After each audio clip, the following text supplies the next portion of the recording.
The small town of Maple Creek had learned to live with pain. 30 years earlier, a silent tragedy shook its foundations.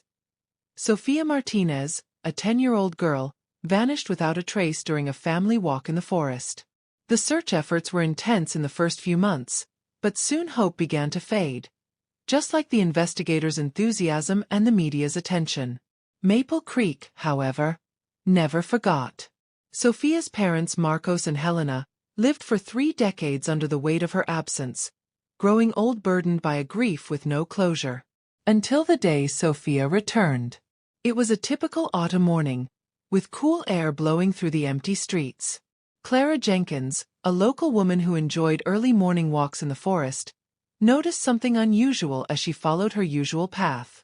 At first, it seemed like just a lost girl, dressed in old-fashioned clothes, as if she had stepped out of a photograph from the past.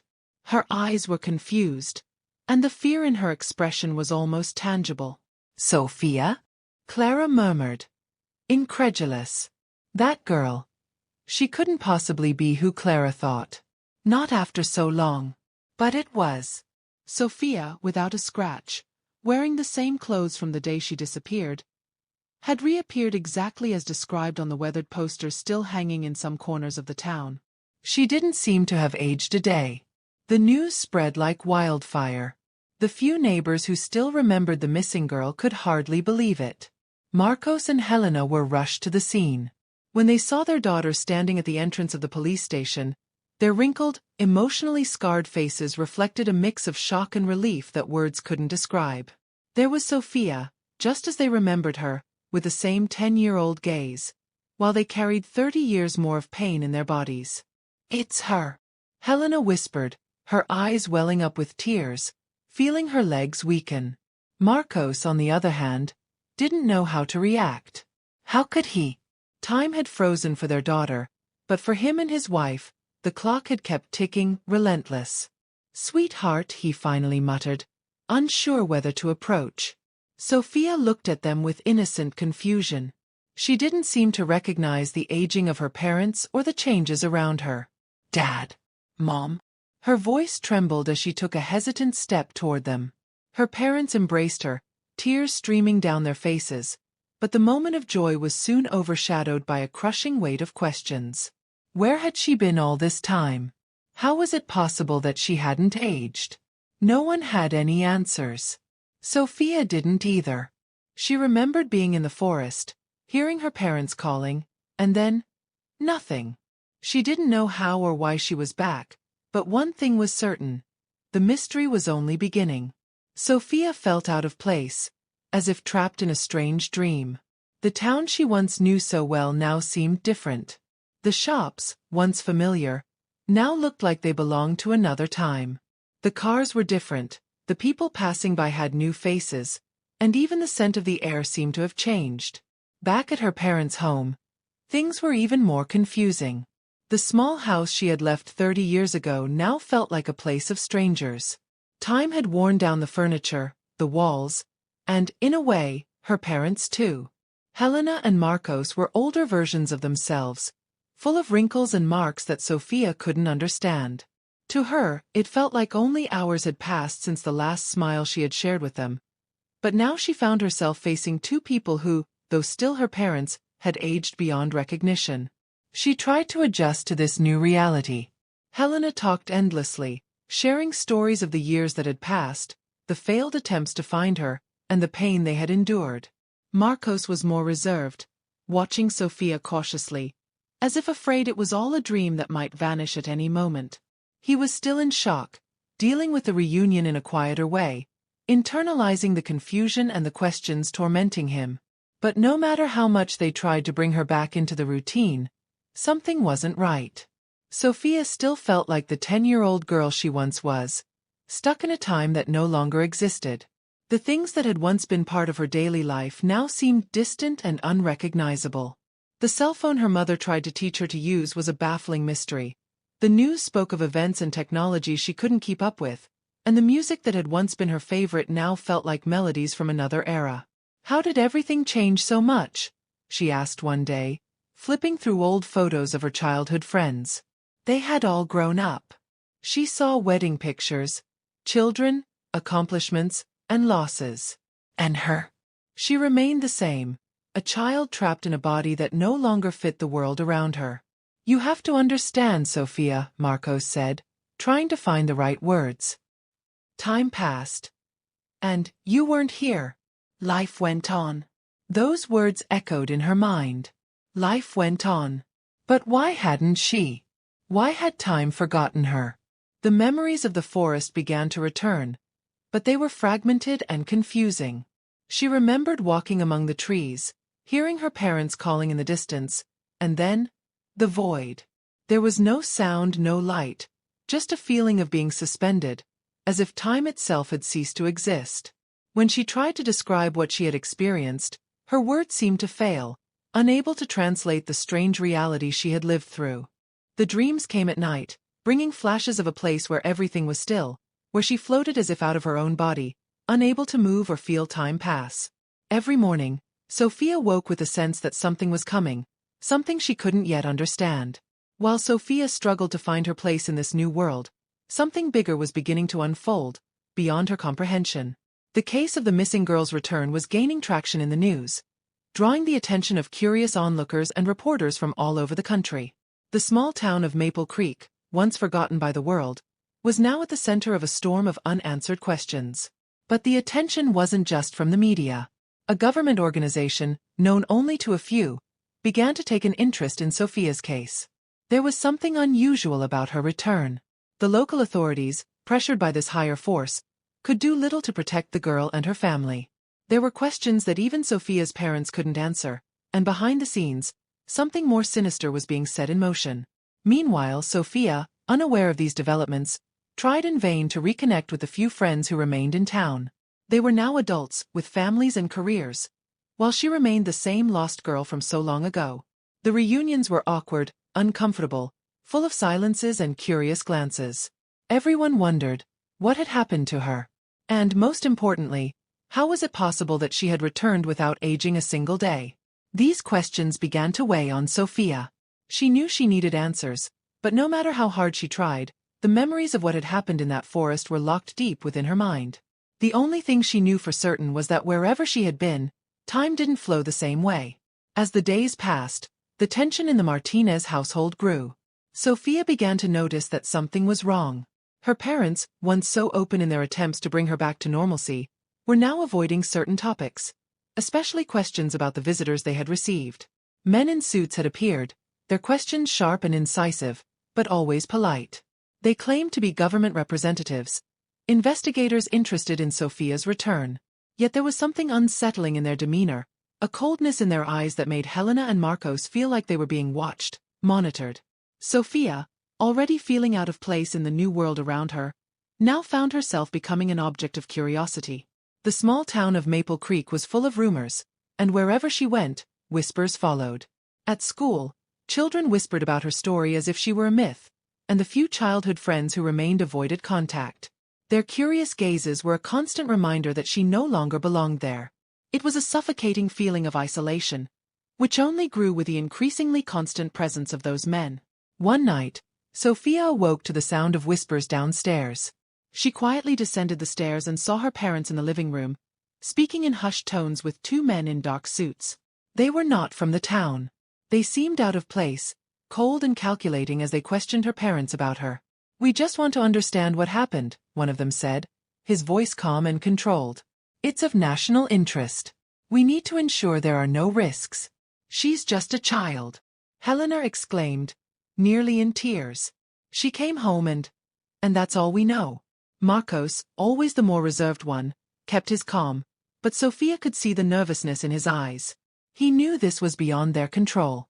A chill ran down Sofia's spine. Who were these men, and why were they so interested in her? She tried to sneak back upstairs before they saw her, but the creak of the stairs made one of the men look directly at her. Their eyes met, and for a moment, Sofia felt as if he could see through her, as if he was analyzing every aspect of her existence. The next morning, her parents tried to act as if nothing had happened, but Sofia knew they were hiding something. She confronted them, demanding answers, but all she got was a vague explanation about people who want to know what happened to you. But Sofia wanted more than that. She needed to understand what exactly had happened in that forest, because, no matter how much she tried to adapt, something kept pulling her back to that place. The questions piled up. Why hadn't she aged? How could she have disappeared for 30 years and remember nothing but fragmented flashes of a distorted reality? And most importantly, who were these men, and what did they really want with her? As the mystery surrounding her existence deepened, Sofia began to experience something strange. In moments of silence, when she was alone in her room or walking through the empty streets of Maple Creek, she felt as if time would stop. Everything around her would slow down, the sounds would become muffled, and the world seemed to freeze for a few seconds. These moments were brief but intense, as if she were being pulled back to that place outside of time that haunted her memories. Sofia didn't mention this to her parents. She knew they were already too worried and feared what they might do if they found out.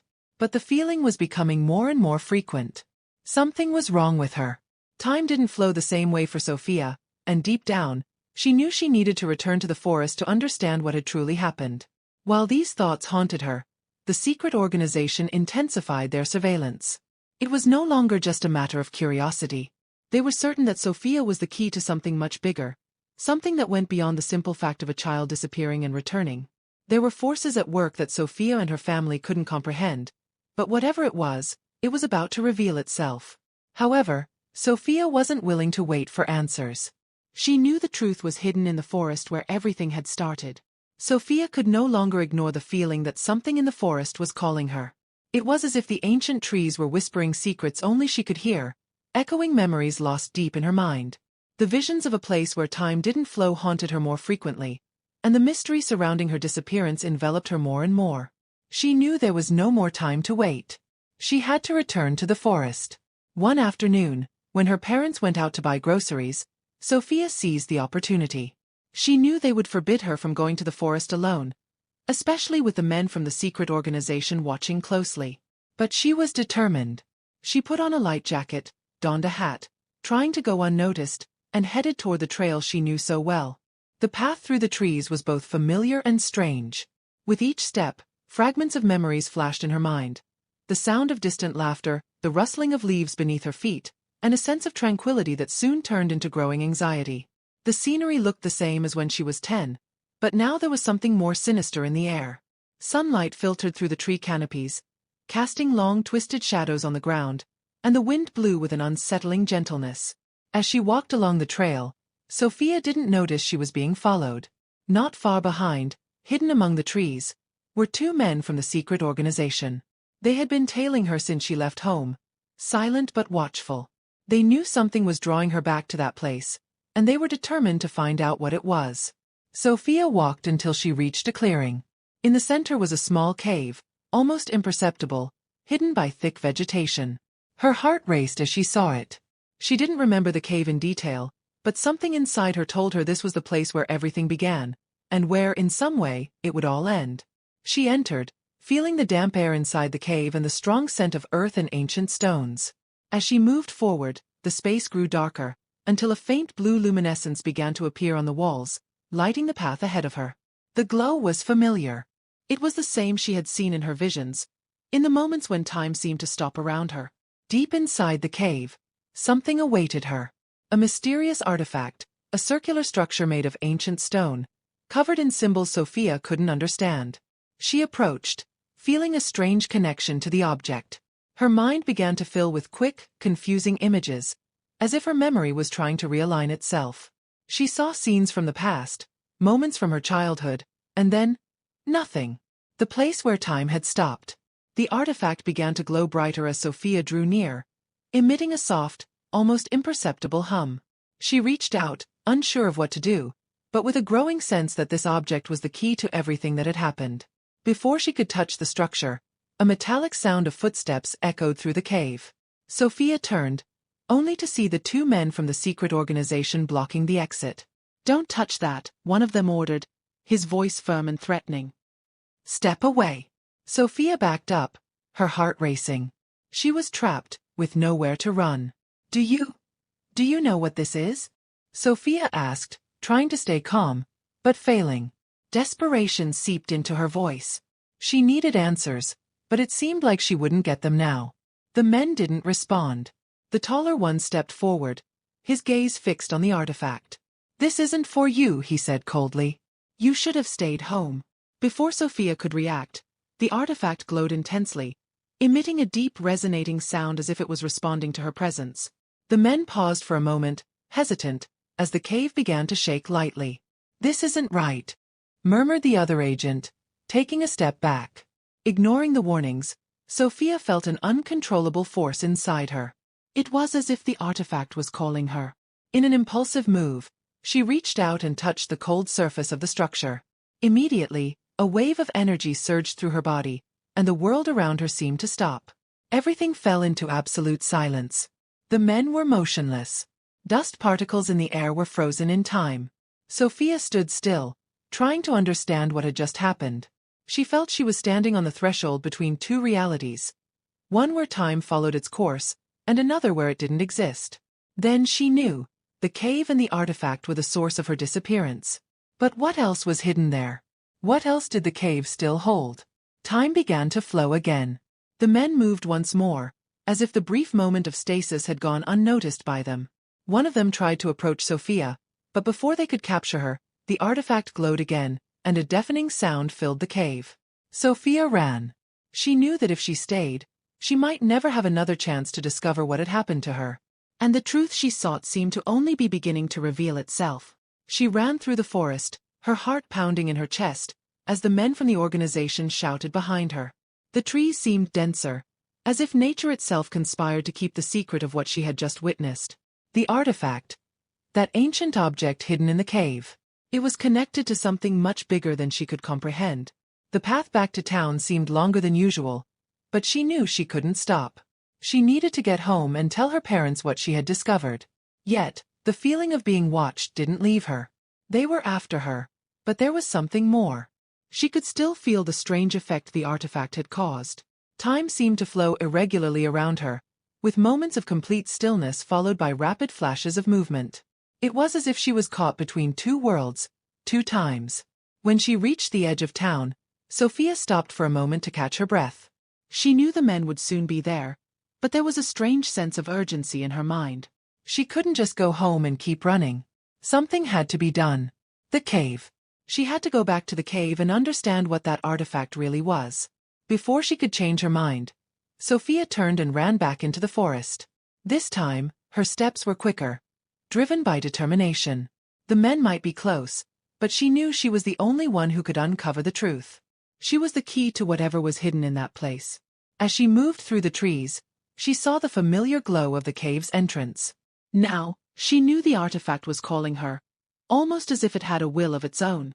It was dangerous, but Sofia couldn't ignore the fact that somehow, it would explain her disappearance. Inside the cave, the artifact glowed more intensely than before, and the vibration in the air was almost palpable. She approached cautiously, while the sound of footsteps echoed through the stone corridor.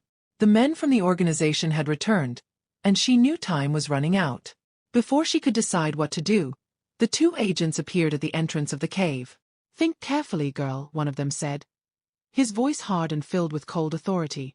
"You don't know what you're dealing with." Sofia hesitated, but something inside her pushed her to continue. She knew she couldn't trust those men. They wanted to control the artifact, maybe use it for their own purposes, but it belonged to another world, something beyond human understanding. "You don't get it," she replied, feeling a new determination growing within her. This is beyond us." The second agent, calmer and with a look of almost pity, took a step forward. "We don't want to hurt you, Sofia. We want answers just like you. But this artifact is dangerous, and you might not be able to handle what it does." Sofia looked at the artifact. It pulsed with an almost living energy, and again she felt that strange sensation of being outside of time. Was she really ready to face what this might reveal? Without thinking further, Sofia reached out her hand. The artifact glowed intensely, illuminating the entire cave with a blinding blue light. The agents stepped back, shielding their eyes, while Sofia felt a wave of energy surge through her body. It was as if time had stopped again, but this time, she was fully aware of it. And then it happened. Images began to flood her mind, flashes of a place where time didn't exist, where everything was static yet somehow fluid. Sofia saw herself as a child, walking among trees that didn't sway in the wind. She saw the portal that opened in the forest that day 30 years ago and the exact moment she was pulled into it. The truth hit Sofia with overwhelming force. She had been in a place outside of time, a kind of intersection between different temporal realities. The artifact was the key that allowed the connection between these worlds. For 30 years, she had been suspended in that limbo, without aging, without feeling the passage of time. But now the artifact was activating again, and Sofia knew she had to choose. She could use the artifact to return to that place outside of time, perhaps to discover more about how to control it. But that would mean leaving her family behind, disappearing again, with no guarantees of being able to return. Or, she could destroy the artifact right there, ending the cycle and freeing herself from its connection. The sound of hurried footsteps brought Sofia back to reality. The agents were closing in, ready to take control. She had only seconds to decide. With one last look at the artifact, Sofia made her choice. She used all her strength and pushed the artifact to the cave floor, where it shattered into 1,000 pieces. The intense light vanished, and the hum that had filled the air ceased instantly.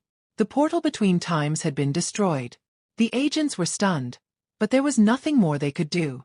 The artifact was beyond repair, and the power it held had disappeared. Sofia felt the weight of the world return to normal. Time at last flowed as it should. The silence that filled the cave after the artifact's destruction seemed to echo in Sofia's mind. She looked at the scattered pieces on the ground, faintly glowing before fading completely. The power that object had contained was lost forever. The cave, once full of pulsating energy, now seemed ordinary, like any other piece of rock in the forest. The men from the organization stood still for a few seconds, stunned by Sofia's sudden action. One of them, the one who seemed to be the leader, lowered his head in resignation.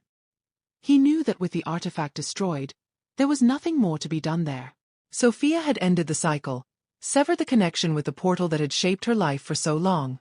"You don't understand what you've done," said the other agent, his voice tense. This could have been the key to answers humanity never imagined. Sofia stared back at him with a firmness she didn't know she had. "Maybe, but some doors aren't meant to be opened. This wasn't something we could control." Without another word, the agents retreated, knowing that the mystery of the artifact was now buried forever with the rubble. They turned and, in silence, left the cave. Sofia stayed there for a few more minutes, trying to process everything that had happened. She felt strangely at peace. For the first time since her return, the weight she had carried, the feeling of being trapped between two worlds, had disappeared. When she emerged from the cave, the forest seemed different. The wind blew gently through the trees, the leaves swaying naturally, without the strange sense of stillness that had once dominated the place. The world finally seemed to be flowing as it should. Sofia walked back home, still feeling the impact of what had just happened. When she arrived, her parents were waiting in the living room, anxious and worried. She knew they had as many questions as she did, but seeing the look on their faces, she realized that not all answers were necessary. They were together, and that was enough for now. "It's okay now," Sofia said, hugging her mother tightly. "It's over." Marcos and Helena, though confused, knew that something had changed. Sofia was different, calmer, as if she had finally found what she was looking for, even though the circumstances were still shrouded in mystery. In the days that followed, Sofia tried to adjust to life in Maple Creek. She knew it would be a long process. After all, 30 years had passed without her. But now, the world seemed less hostile. Time, once her greatest enemy, was now just part of the world around her, and she finally felt she belonged to that flow. The rumors about Sofia's disappearance and return continued to circulate, but the town soon returned to its usual rhythm. Over time, people's attention shifted to other matters, and her case slowly faded into obscurity. Sofia, however, would never forget the time she spent outside the ordinary world. The strange experience of being outside the flow of time would always be with her. But now she could move forward, knowing that the past was where it belonged, behind her. One quiet morning, sitting on the swing in her backyard, Sofia looked up at the blue sky. The watch on her wrist ticked calmly, unhurried. For the first time in a long while, she didn't feel like time was running against her. She knew there were still unanswered questions. What exactly was the artifact? Who had created it and why? But those questions, she decided, didn't need to be answered anymore. She was home, and that was enough. And so, the mystery of Sofia Martinez ended the only way it could, with time finally returning to its natural course. What would you do if you could escape time? Leave your opinion in the comments. If you enjoyed this story, don't forget to like the video and subscribe to the channel for more mysteries and adventures. Turn on notifications so you don't miss the next videos and, who knows, uncover new secrets of time. See you next time.